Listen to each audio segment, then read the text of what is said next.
In this video, I'm giving you my top 3 things to consider if you're thinking about becoming a real estate agent. Lately, I've been getting more and more messages from people who are thinking about getting into real estate and are wondering what my experience was.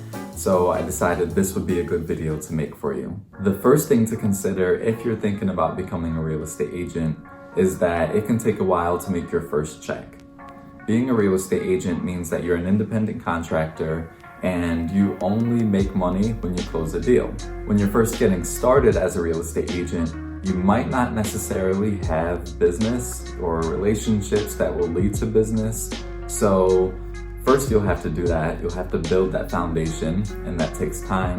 You'll either have to find people who want to work with you as a buyer or as a seller. Once you do find someone that wants to work with you, then you have to go through the whole process. So if you're working with a seller, you have to go through the whole marketing process to sell the home. And then if you're working with a buyer, you have to go through the whole buyer's process. And both of those takes a few months. For me personally, it took about 6 months for me to make my first check in real estate sales, but it varies for everyone. So you might have one person who can do it quicker than 6 months, and then some people it can take longer, sometimes even more than a year, especially if you're working in commercial real estate, which is what I started with. On the other hand, if you're working with rentals, then you can get paid a lot quicker than that 6-month mark because rentals move quicker. So that's one thing to consider too, is if you are thinking about becoming a real estate agent, you want to decide whether or not you want to start with rentals and then work your way into sales so you have that money coming in sooner. You can also decide to do both, so you can do rentals while you're doing the sales, and then once you build up the sales business, you can start slowing down the rental business, or just keep them both going. It's up to you. Or if you have some money saved up and you're a hard worker and you want to just go all in with sales, definitely do that too. I just want to give that expectation that it could take a while, it could take a few months, 6 months to a year. So definitely keep that in mind. The second thing to consider if you're thinking about becoming a real estate agent is that being an agent is a lot more work than you probably think.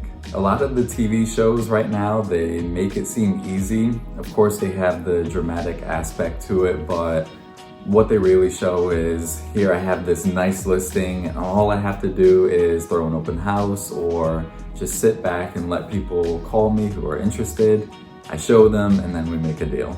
But that's not exactly how it goes. There's a lot of behind the scenes work that most people don't see that us agents go through. First off, to build the foundation of this business takes a lot of work because you're gonna be doing a lot of networking and outreach to people who don't know you yet, just trying to build those relationships and trying to find someone who's looking to buy a home, sell a home, buy an investment property, sell an investment property, or whatever you're doing in real estate. So that can take a while. You have to build that up and you have to be patient. But you also have to work on this every day. You can't just sit back and expect people to come to you. And there's several ways that you can do this. One of the ways is what I'm doing right now, which is putting out content.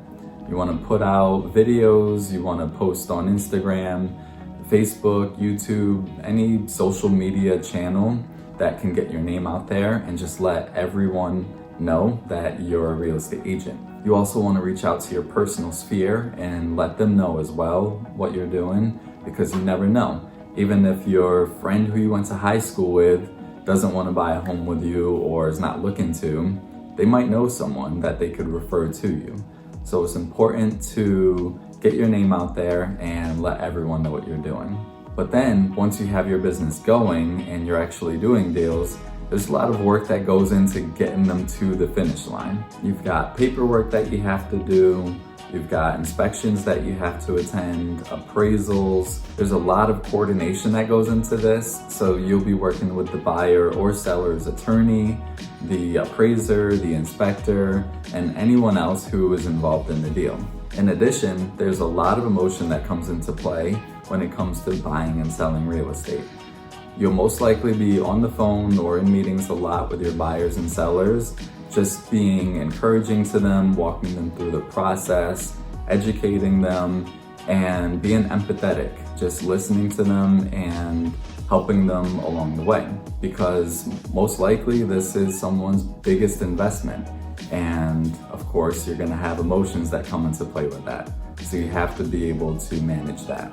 So really, if you're gonna be a real estate agent, you have to be very hardworking, you have to be patient, and you definitely have to have thick skin and be strong mentally. The third thing that you want to consider if you're thinking about becoming a real estate agent is whether you want to work as a solo agent or you want to join a team.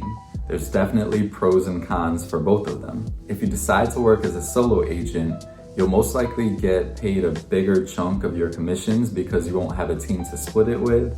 However, you might not have as much business, especially if you're a new agent and you're just building that foundation. On the other hand, if you join a team as a new agent, you'll most likely either be put on deals or you'll be given leads, and that'll jumpstart your business and it'll help you learn quicker. You won't get paid as much of the full fee that you get because again, you're gonna have to split with your company and with your team lead, but you'll get more deals most likely as a new agent. So you definitely want to take that into consideration. Another thing to think about if you're trying to decide whether to work as a solo agent or to join a team is this. Working in real estate is nice to have someone to bounce ideas off of. And if you have a team, you'll have multiple people that you can do that with, and you'll also learn from everyone on it. However, if you're working as a solo agent, you might not necessarily have those people to talk your ideas through or to learn from.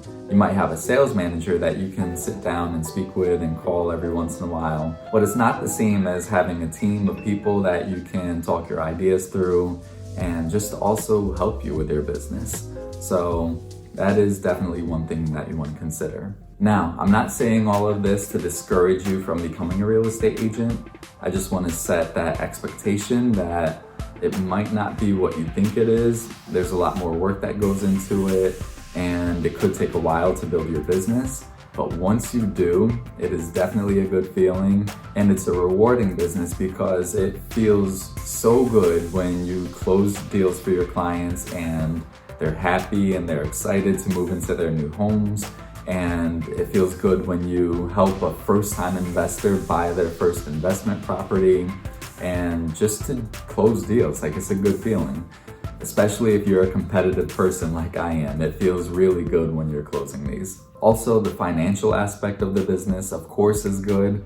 You're obviously going to get into this business to make money, so you want to make as much as you can, and you can do that in this business. That is one reason why I highly recommend it. And not only that, you're building your own business. You're not working for someone else necessarily like you would in a 9-to-5. You're doing work so that your business expands. This is yours personally. So that's another good feeling. I'm gonna do another video where I talk about why I got into real estate and why I recommend it to others. But for this one, again, I just wanted to talk about the 3 things to consider if you're thinking about becoming a real estate agent.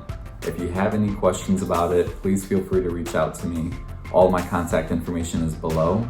If you found this video to be helpful, please give it a thumbs up and subscribe to my channel for more videos like this, and I'll see you in the next one.